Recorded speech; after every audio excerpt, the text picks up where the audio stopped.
मंगलवार को मुख्यमंत्री शिवराज सिंह चौहान मंत्रालय पहुंचे, जहां उन्होंने मुख्यमंत्री राशन आपके ग्राम योजना का शुभारंभ किया। इस दौरान उन्होंने गांव-गांव तक राशन पहुंचाने वाले वाहनों को हरी झंडी दिखाकर रवाना किया। मित्रों, कल माननीय प्रधानमंत्री जी ने राशन आपके ग्राम योजना का शुभारंभ किया था, 2 लोगों को गाड़ी की चाबी देके। अब ये गाड़ियां निरंतर बनती जा रही हैं और मुझे खुशी है कि ये गाड़ियां कोई सरकारी गाड़ियां नहीं है। ये हमारे वो नौजवान हैं जो अनुसूचित जनजाति से आते हैं, उन्हीं को सरकार गाड़ियां फाइनेंस करवा रही है, उनकी गारंटी मार्जिन मनी भरने की व्यवस्था कर रही है और वही इन गाड़ियों को लेके गांव में जाएंगे। गांव के दिन तय रहेंगे कि कौन से गांव में किस दिन गाड़ी आएगी। अब गांव वालों को दुकान पर नहीं आना, दुकान गांव में जा रही है। वहां आपने देखा कि तौल कांटा लगा हुआ है, इसमें सेल्समैन रहेगा और अपने गांव में ही लोगों को राशन वितरित करेगा। कई भाई और बहन विशेषकर अनुसूचित जनजाति क्षेत्र में टोले मजरे फालिए, तो एक ग्राम पंचायत में एक दुकान में कई गांव पड़ते थे, कई टोले मजरे फालिए पड़ते थे और उनको कई बार बहुत दूर राशन लेने जाना पड़ता था।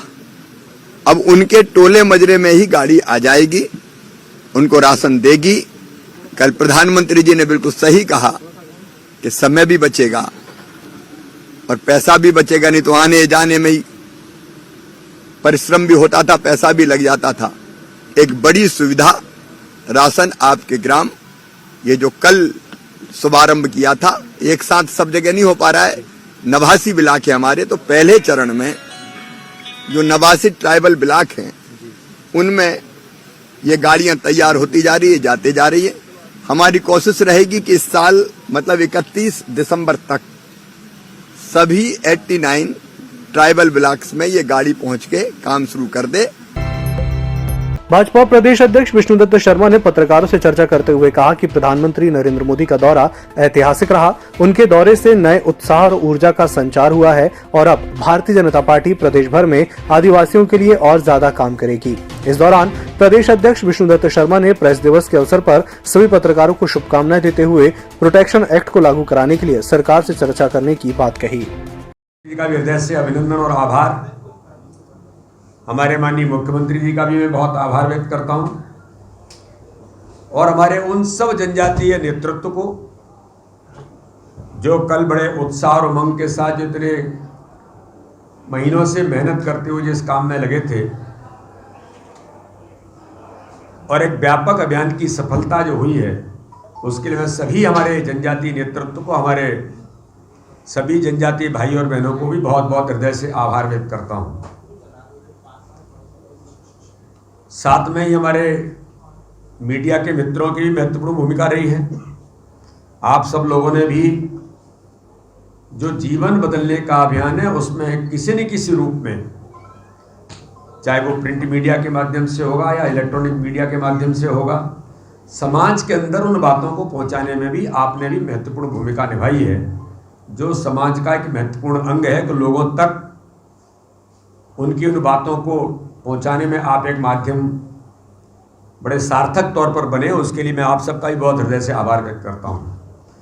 भारतीय जनता पार्टी के सभी कार्यकर्ताओं का मध्य प्रदेश के अंदर हमारे जो माननीय प्रधानमंत्री जी के स्वागत के लिए पलक पावड़े बिछाकर बहुत उत्साह के साथ लगे थे और आपने देखा होगा कि भारतीय जनता पार्टी के कार्यकर्ताओं ने माननीय प्रधानमंत्री का स्वागत बड़े अलग अंदाज में किया था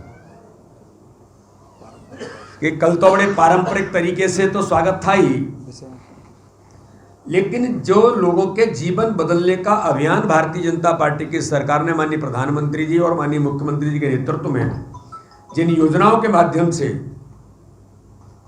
उन योजनाओं पर लोगों ने, समाज के लोगों ने भी, भारतीय जनता पार्टी के कार्यकर्ताओं ने भी प्रधानमंत्री का हृदय से आभार व्यक्त किया कि माननीय प्रधानमंत्री जी, आप भोपाल आए हैं, मध्य प्रदेश के अंदर आए हैं, आपने जनजातीय क्षेत्र के और ये जो राष्ट्रीय जनजातीय गौरव दिवस की शुरुआत आपने की, ये तो हमारे लिए बहुत महत्वपूर्ण है।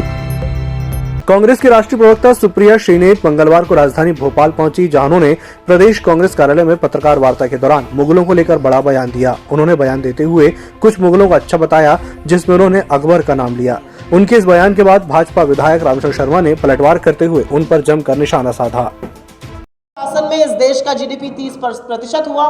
हाँ, जिन मुगल शासकों ने अतिक्रमण किया, जिन्होंने जबरदस्ती करी, उनका नाम कोई नहीं लेता है, लेकिन अकबर का नाम तो हम सब लेते हैं। उसमें क्या खराबी है? मुगल होना खराब है क्या? मैं पूछती हूं आपसे। मुगल होना खराब नहीं है। जो अतिक्रमण हुआ, जिन लोगों ने जोर जबरदस्ती करी, जिन्होंने लूटा खसोटा, उनके बारे में इतिहास भी उनको गौरवान्वित नहीं करता है। तो ये जो एक ब्रश से पेंट कर देना हो जाता है कि मुगल सब खराब थे, बिल्कुल नहीं थे। सब मुगल खराब नहीं थे, ये मैं बोलना चाहती हूं आपसे। बहुत अच्छे मुगल शासक भी हुए, जिन्होंने इस देश को बड़ी बड़ी जीडीपी दिए, बड़ी बड़ी इमारतें दी, एक बहुत बढ़िया व्यवस्था दी। इनके बारे में क्या कहना है? तो पेट नहीं भरा। राशिद अलवी ने जो हिंदुओं को गाली दी और जय श्री राम बोलने वालों को जो है राक्षस और निशाचर बोला, उससे आपका पेट नहीं भरा सोनिया। अब आपने सोनिया जी आपने अपना प्रवक्ता भी भेज दिया, मैडम आई, वो भी हिंदुओं को गाली दे गई और मुसलमानों को अच्छा बता दी। अरे बाबर अकबर की औलाद कब तक बनी रहेगी कांग्रेस? कब तक औरंगजेब के गुणगान गाती रहेगी कांग्रेस? और मैं पूछना चाहता हूं सोनिया गांधी और कांग्रेस से और दिग्विजय सिंह जी से कि राजा दिग्विजय सिंह जी, आप तो राजपूत हैं। क्या अकबर महान था कि महाराणा प्रताप महान था? और अगर महाराणा प्रताप महान है तो अकबर को महान कहने वाली तुम्हारी पार्टी की प्रवक्ता सोनिया जो आई थी, सुप्रिया जी, उनके खिलाफ क्या कार्रवाई करेंगे? क्या मुगलों का राज बेहतर था? आप अंग्रेजों का राज भी बेहतर बोल दोगे? हिंदुस्तान के क्यों शहीदों को, क्यों छत्रपति शिवाजी को आपने अपमानित कर रहे हो? क्यों गुरु गोविंद सिंह जी को अपमानित कर रहे हो? क्यों आप बंदा बैरागी को अपमानित कर रहे हो? क्यों आप महाराणा प्रताप को अपमानित कर रहे हो? क्यों आप छत्रसाल को अपमानित कर रहे हो? क्योंकि इनने सबने मुगलों से युद्ध लड़ा है। अगर मुगल अच्छे थे तो क्यों रानी दुर्गावती ने युद्ध लड़ा मुगलों से? मुगलों से युद्ध लड़ा है छत्रपति शिवाजी ने, मुगलों से युद्ध लड़ा है महाराणा प्रताप ने, मुगलों से युद्ध लड़ा है गुरु गोविंद सिंह ने, मुगलों से युद्ध लड़ा है बंदा बैरागी ने, मुगलों से युद्ध लड़ा है। लाखों करोड़ों लोग हिंदू मरे हैं, शहीद हुए हैं और मुगलों की तलवार के आगे झुके नहीं, तलवार का मुकाबला किया है। धिक्कार है ऐसी कांग्रेस को सोनिया जी, आपकी कांग्रेस को धिक्कार है, आपके प्रवक्ता को धिक्कार है, सलमान खुर्शीद को धिक्कार है। मध्य प्रदेश सरकार द्वारा जिस तरह से एयर फ्यूल के वैट में भारी कटौती करते हुए 21% की कमी की गई है, उसी तरह की कटौती पेट्रोल डीजल पर लगने वाले वैट पर भी की जानी चाहिए। ये मांग मध्य प्रदेश कांग्रेस के प्रवक्ता अजय सिंह यादव ने सरकार से की है। मध्य प्रदेश सरकार द्वारा जिस तरह से एयर फ्यूल के वैट में भारी कटौती करते हुए 21% की कमी की गई है, उसी तरह की कटौती पेट्रोल डीजल के वैट पर भी की जाना चाहिए, क्योंकि आम जनता पेट्रोल डीजल के दामों से भारी परेशान है। महंगाई, बेरोजगारी जैसे मुद्दों से जनता की कमर टूट गई है। इसलिए सरकार को अगर अमीरों को रियायत देना है तो आम जनता को भी रियायत दिया जाना चाहिए। तत्काल पेट्रोल डीजल पे वैट में एयर फ्यूल के समान ही कटौती की जाए।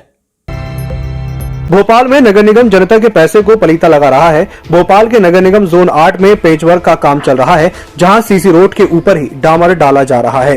कांग्रेस नेता यशवंत यादव ने बताया कि जिस रोड पर डामर डालकर काम किया जा रहा है, वह रोड नए सिरे से बनने के लिए सैंक्शन हो चुकी है। बावजूद इसके नगर निगम भ्रष्टाचार को बढ़ावा देने के लिए इस तरह के काम कर रही है। और जब EMS टीवी ने जिम्मेदार अधिकारियों के पास पहुंचा तो उन्होंने अपनी जिम्मेदारी से पल्ला झाड़ते हुए उच्च अधिकारियों से बात करने की नसीहत दे डाली। मेरे घर के सामने हो रहा है, ये मेरा दुर्भाग्य है, लेकिन ये लीपापति ही नहीं, ये पूरा भ्रष्टाचार का गेम है। क्योंकि यहाँ पर ये डामर जो कर रहा है ये सीसी रोड है और सीसी रोड एक्चुअल सैंक्शन है 25, ये वाला जो है 19 लाख का काम आपका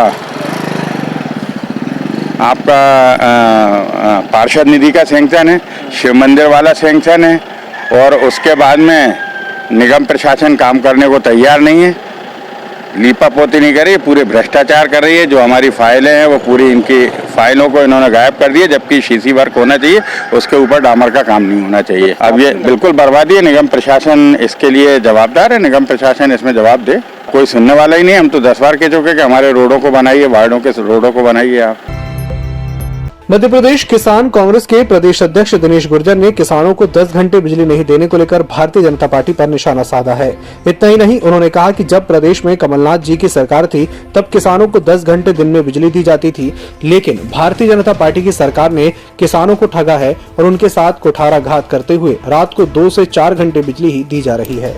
पूरे भारतवर्ष के अंदर हमारे नेता राहुल गांधी जी की, प्रियंका गांधी जी की ये मंशा है कि जिस तरह से किसान, गरीब, मजदूर, व्यापारी, नौजवान को लूटने ठगने का काम नरेंद्र मोदी जी की सरकार कर रही है, उस पर हमारे नेताओं का ये निर्णय है कि जन जागरण अभियान के माध्यम से, पदयात्राओं के माध्यम से गांव-गांव जाकर, गली-गली, मोहल्ले में जाकर इस आवाज़ को उठाएं कि जिस तरह से काले कानून लाकर किसानों को लूटने ठगने का काम करना चाहती है भारतीय जनता पार्टी सरकार, जिस तरह से डीजल, पेट्रोल, रसोई गैस, बिजली महंगी देकर लूटने का काम प्रदेश के अंदर शिवराज सिंह चौहान की सरकार कर रही है, ये सारे कामों को लेकर जनता के बीच में जाएं। उसमें हमारे नेता आदरणीय कमलनाथ जी पूरे मध्य प्रदेश में सभी ब्लॉक अध्यक्ष, जिला अध्यक्षों को, सभी संगठनों को ये निर्देश दिए कि जन यात्रा के माध्यम से अपनी आवाज़ को गांव-गांव तक, आम आदमी तक पहुंचाएं और भारतीय जनता पार्टी की जो जन विरोधी, किसान विरोधी नीति है, वो जो महंगाई करके लूटने का काम